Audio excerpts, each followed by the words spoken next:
this is a deal back, but I've got a few quirks with it again, so we'll do the deal back quirkily.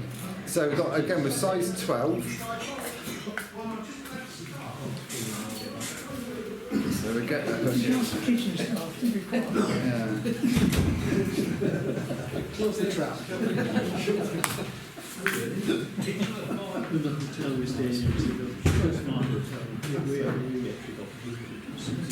So we got my size 12. You can have any colour thread you want, it doesn't matter because you're not going to see the thread, so it doesn't matter. So any colour thread you like. I think you might have seen this trick before from talking to somebody earlier, but so the first trick I think you might have seen before. But basically the hardest thing about finishing off a deal back is tying in the beard hackle at the end. So sort of, why not get the difficult bit over and done with to start off with. So we've got a Indian cock cape. This is a sort of a green rosy sort of a coloured sort of a cape. Green rosy furnace sort of thing. So I'm just going to pick out a cheap cock hackle. I'm going to strip off a lot of the naff fibres down at the bottom. And then tease out a bunch,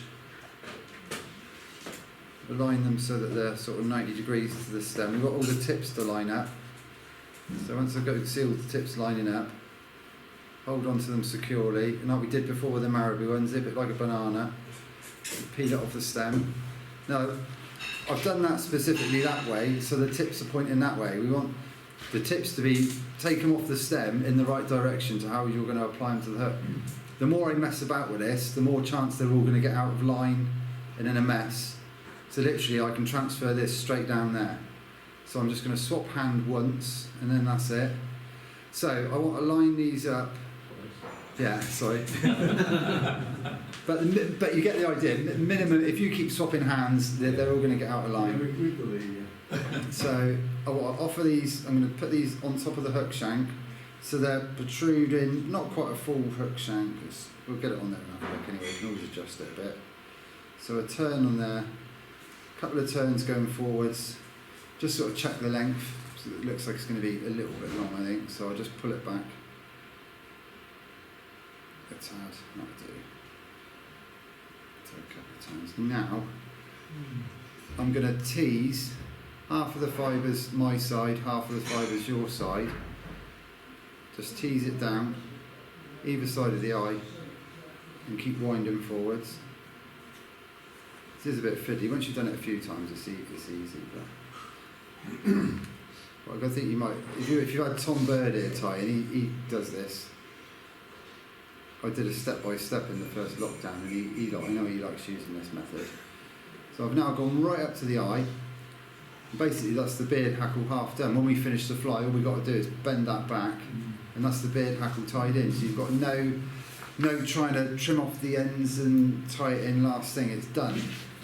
So now, when we're tying this fly, we don't want a step, we don't want to cut that off straight and have a clunking step in the material, so we do what we call a flat cut. So we're going to use the scissors flat to create a nice tapered cut in the materials, so we don't get that horrible step.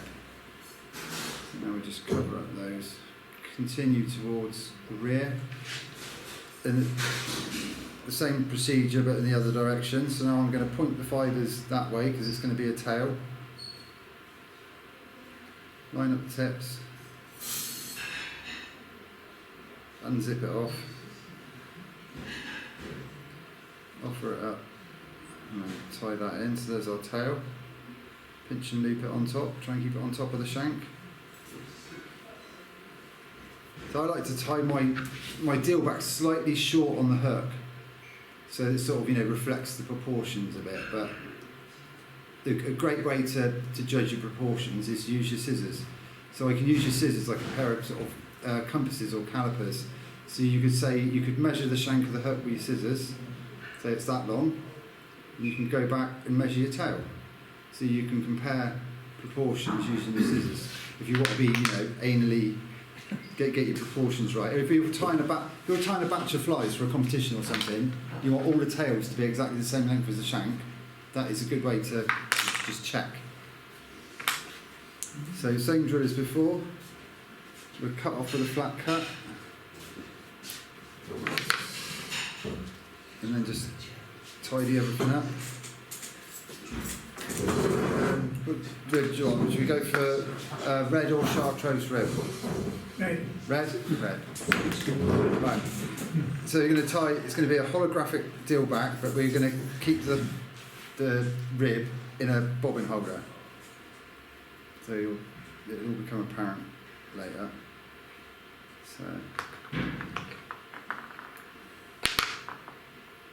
So same as before, I'll wind the rib that way, so I want to tie in on the far side of the hook. So run that back. We'll try and keep these skinny, so thread wraps to a minimum. I'm going to park our rib on the vise somewhere to keep it out of the way. And then we got our peacock curl. Same as what we did on the black and peacock. I'm going to take out 2 strands. It's nice and thin, this peacock curl. So I'll just cut out 2 strands.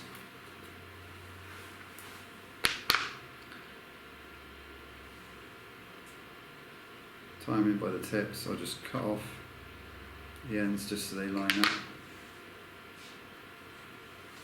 And then tie that in. So I've gone back to where the tail is. Run the thread forwards. Just keep trimming that off a little bit.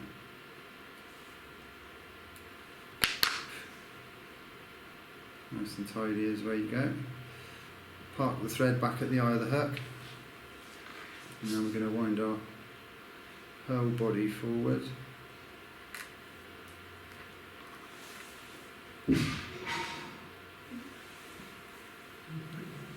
Nice and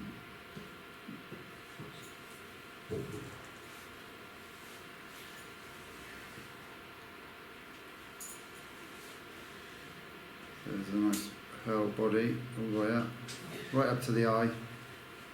Hold the material up, tie that in.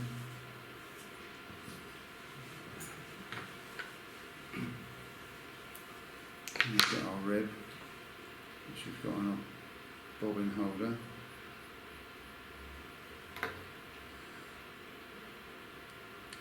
So take your time and get some nice even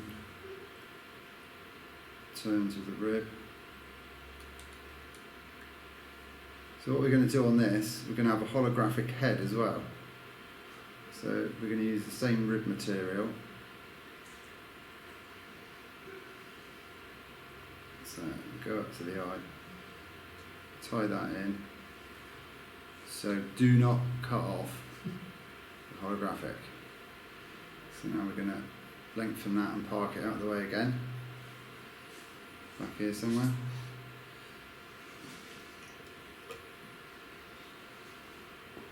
So now, back to our beard hackle. Now it's just a case of moistening your fingers, tease it back, and tie that in position. It should be sitting nicely underneath. You can just give it a tweak if it's more to one side or to the other. A little straggler there, so I'll cut that off.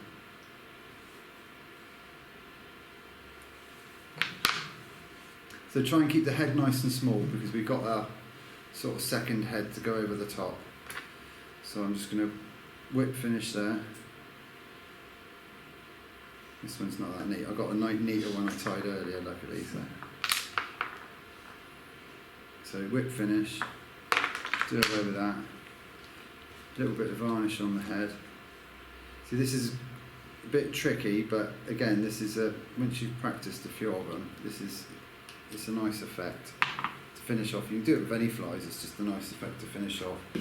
So we've got our holographic tinsel coming out of the head, so I'll just try and get rid of most of the twists. Put it in your whip finish tool. Now try and be gentle. You've got to do some gentle winds. You can see it will twist and spin, but you just sort of get 4 or 5, maybe 5 or 6 turns on at the head, sort of not tight. Secret to whip finishing is to keep your left hand loose as well, so you're almost feeding the material in, and very delicately put it through. You see how you get all the twists building up? If you do it tight, they get stuck. So you gently pull the material through, and then you get to there. Now you can pull it tight, and you've got a beautiful little holographic head. And then your scissor tips, it's very difficult to get your scissor tips in that close. So a nice way just to finish it off is just one of these sort of like decorators. I always pinch them off decorators, they always tend to have loads of these, so they're really handy, so you can just get really close with that and just ping it off. And then it's just a case of varnishing the head. I will get my spare out for passing round because this one's not very neat. So, and there you go. So it's just a heel back, but it's got a nice little twist. Beard hackle in first, saves the faff and messing around at the end, and the holographic head just sort of adds to the effect on it.